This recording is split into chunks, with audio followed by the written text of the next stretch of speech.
Տիկին դատախազ, հարցս վերաբերում է 2020 թվականի 44 օրյա պատերազմի և այնուհետև պատերազմից հետո նրա հանգամանքների տվյալների ուսումնասիրությունից հետո հարուցված քրեական գործերի նկատմամբ դատախազական վերահսկողությանը և բաղկացած է երկու մասից։ Առաջինը ակնհայտ է, որ իրապահ մարմինները օրինականության նկատմամբ վերահսկողություն պետք է իրականացնեն ամենուր և ընդմիշտ և մանավանդ, երբ որ երկիրը ներքաշված է պատերազմական գործողությունների մեջ։ Ինչ է արել դատախազությունը, արդյոք դուք ուսումնասիրել եք օրինականության պահպանման ուղղությամբ իրականացված այդ աշխատանքներում, և երկրորդը ակնհայտ է, որ հայրենիքի համար մարտնչում են ոչ միայն բանակները, այլ նաև ամբողջ պետությունը և իշխանության բոլոր թևերը։ Ըստ էության, երբ որ մենք ուսումնասիրում ենք այսօրվա քրեական գործերը կամ տեղեկություններ ունենք, ակնհայտ է, որ քրեական գործերը մեծամասնությամբ հարուցված են միայն բանակի, հատկապես օպերատիվ օղակի սպայական զինծառայողների նկատմամբ, բայց երբ որ երկիրը ներքաշվում է այդպիսի գործողությունների մեջ, նրա պաշտպանության համար խնդիրներ ունեն և օրենսդիրը, խնդիրներ ունի հատկապես և գործադիրը, որը որ պետք է թիկունք կանգնի, թիկունքում լինի բանակի և ապահովի բոլոր գործառույթները արտաքին և ներքին ոլորտում, և ակնհայտ է, որ նաև ոչ ադեկվատ գործողությունների Հայաստանի որոշ անձանց ղեկավարության շնորհիվ է, որ Ադրբեջանը հանցագործություն է կատարել և պատերազմի սանձազերծման գործողություններ է իրականացվել։ Երկրորդ հարցը դրանից ելնելով, ուսումնասիրել եք արդյոք, ավարտում եմ, ուսումնասիրել եք արդյոք քրեական գործերի որ տոկոսն է վերաբերում բանակին, զինծառայողներին, որ տոկոսը մնացած ոլորտներին։ Շնորհակալություն, պարոն Օհանյան, մենք առանձին բաժին ունենք զինվորական դատախազության գործունեության վերաբերյալ, դա 82-ից 92 էջերում է զետեղված մեր հաղորդման,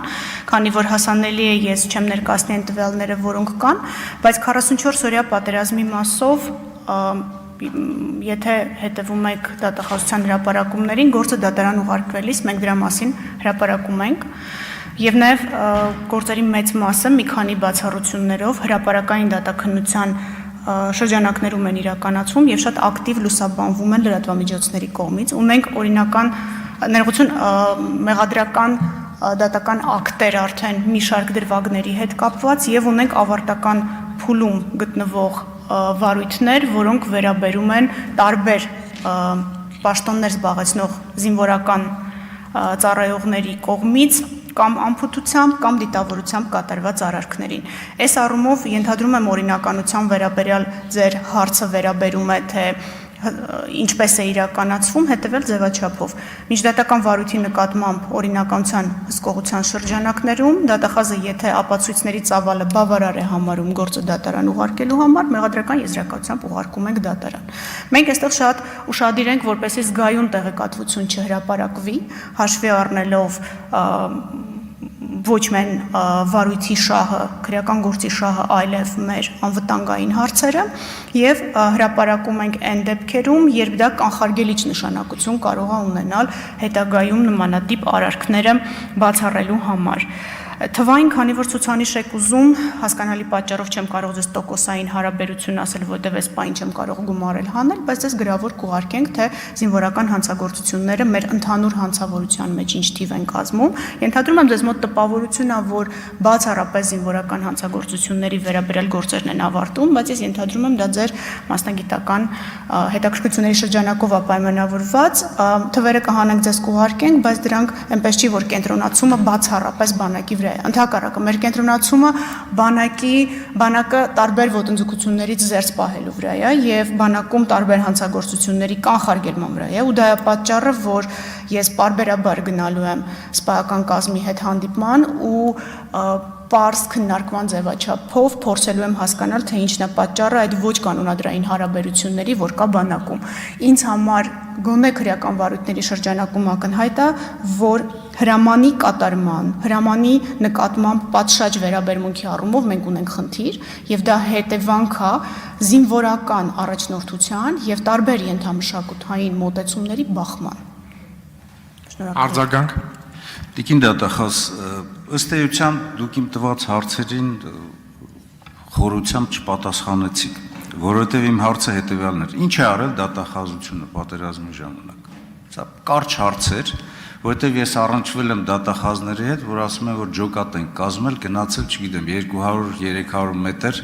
դիրք են պահել, բայց եթե իրենց գործառույթները կատարեին եւ օրինականության պահպանման, նույնիսկ ասենք փախուստի դեմ պայքար մղեին, իրենք կարող էին, ասենք 10-20 կիլոմետր տարածքի օրինականություն ապահովել։ Եվ երկրորդը, եթե դուք թվեր չեք ուզում ասել, բայց գոնե ձեր մեջ պետք է իմանաք, որ պատերազմում են պետությունները եւ պատերազմի ժամանակ հավասարաչափ պատասխան պետք է տան եւ օրենսդիրի, եւ գործադիրի, եւ նաեւ դատական համակարգի այն անձնավորությունները, որոնք այդ ուղղությամբ համապատասխան պարտականություններ ունեն։ Օրինակ խոսում ենք զինվորականների մասին, ավարտում եմ, պարոն Ռուբինյան, ներողություն։ Օրինակ նույն պաշտպանության բանակը 283 կիլոմետրից 265 կիլոմետր պահել է, հա, բայց պետությունը ոչ մի բան չի արել այն մխրճված հատվածը, այդ ճեղքված հատվածը փակելու համար։ Իմ ասածը ես ուզում եմ ասել նրա համար, որ ապացուցվի, որ պետությունն է մարտնչում, բայց նորից դուք ասացիք հրամանների կատարում եւ այլն։ Եվ եթե չունեք, ուսումնասիրեք։ Ոչ միայն բանակի, այլ մնացած ոլորտների պատասխանատուների պատասխանատվության խնդիրը պատերազմի ժամանակ։ Շնորհակալություն։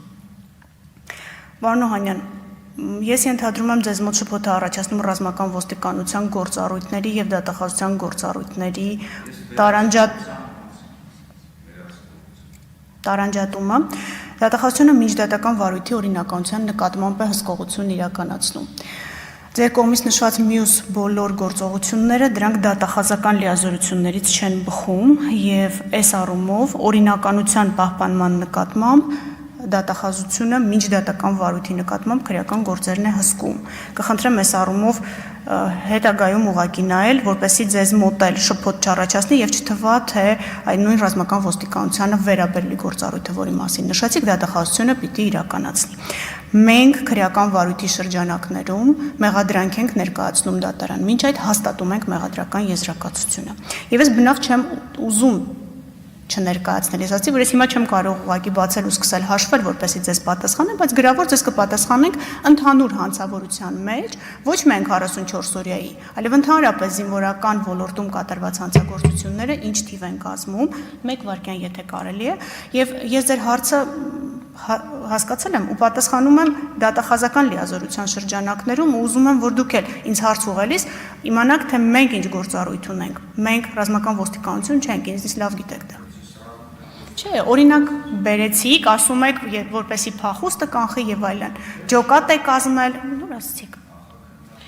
Այո, իսկ նախաքննության շրջանակն Հարգելի գործընկերներ, խնդրում եմ երկխոսության մեջ չմտնել։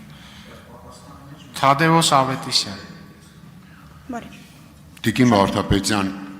երեք կառավարության այդ հարցու պատասխանի ժամանակ